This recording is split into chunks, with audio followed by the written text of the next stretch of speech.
Please like share and subscribe.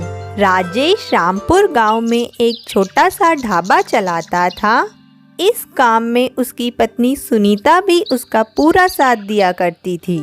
वे लोग सुबह से शाम तक ढाबे पर काम करते, जो कमाई होती उससे अगले दिन का राशन लाते और बचे हुए पैसे से अपना घर खर्च चलाते थे।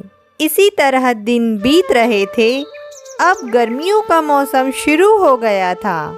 गांव के आसपास जो बड़े बड़े ढाबे थे, उन्होंने अपने ढाबों में एसी लगवा लिए थे ताकि गर्मियों में भी ग्राहकों की भीड़ लगी रहे।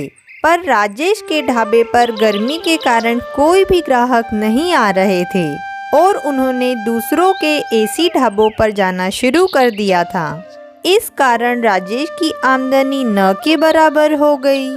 सुनीता, अब तो ग्राहकों की भीड़ आना बंद हो गई है। सब लोग एसी ढाबों में ही खाना खाना पसंद करते हैं और वैसे भी हमारे यहाँ कोई क्यों गर्मी में आकर खाना खाएगा। सबको ठंडे ठंडे एसी में ही खाना अच्छा लगता होगा ना।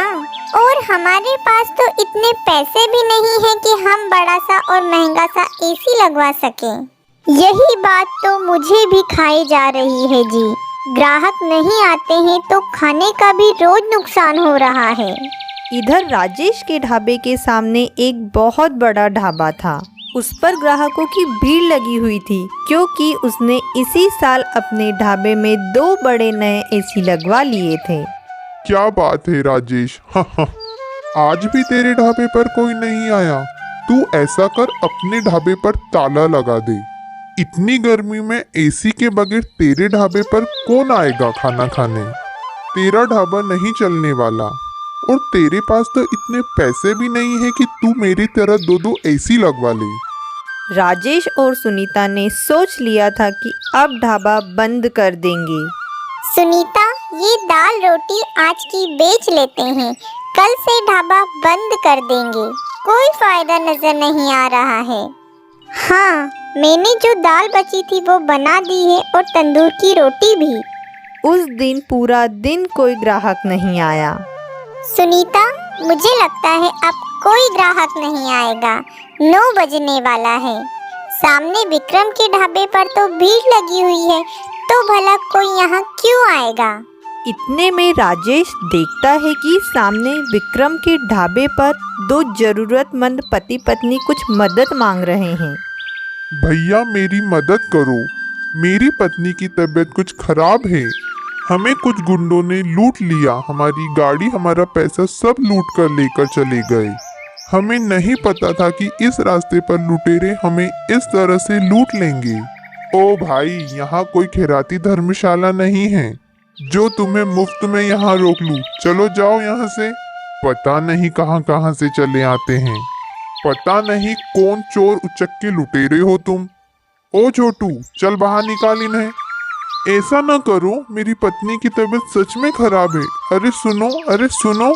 सुनो जी, अब मुझसे खड़ा नहीं रहा जा रहा है। कुछ थोड़ा खाने पीने को ले आओ।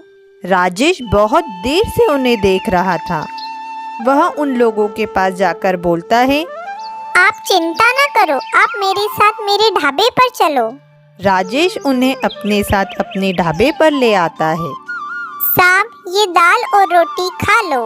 यहाँ कोई चिंता वाली बात नहीं है। पता नहीं, हम तो पहली बार उस रास्ते से जा रहे थे। जंगल का रास्ता था। पता ही नहीं चला कि कब बदमाशों ने हमारी गाड़ी रोक ली और हमारा सब कुछ लूट कर ले गए। मेरे पास धन दौलत की कोई कमी नहीं है। बस कुछ देर आराम करने के लिए उस ढाबे वाले से मदद मांग रहा था, पर उसने तो मना ही कर दिया। तुम बहुत भले हो। तुमने भी तो बिना जाने पहचाने हमारी मदद कर दी। तुम भी तो ढाबा ही चलाते हो।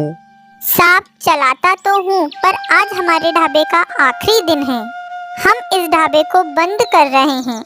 और राजेश उसे अपनी पूरी समस्या बताता है। चिंता मत करो भाई, मेरा नाम राजेंद्र सिंह है। मैं पास के शहर का जाना माना व्यापारी हूँ। तुमने मेरी और मेरी पत्नी की मदद की है।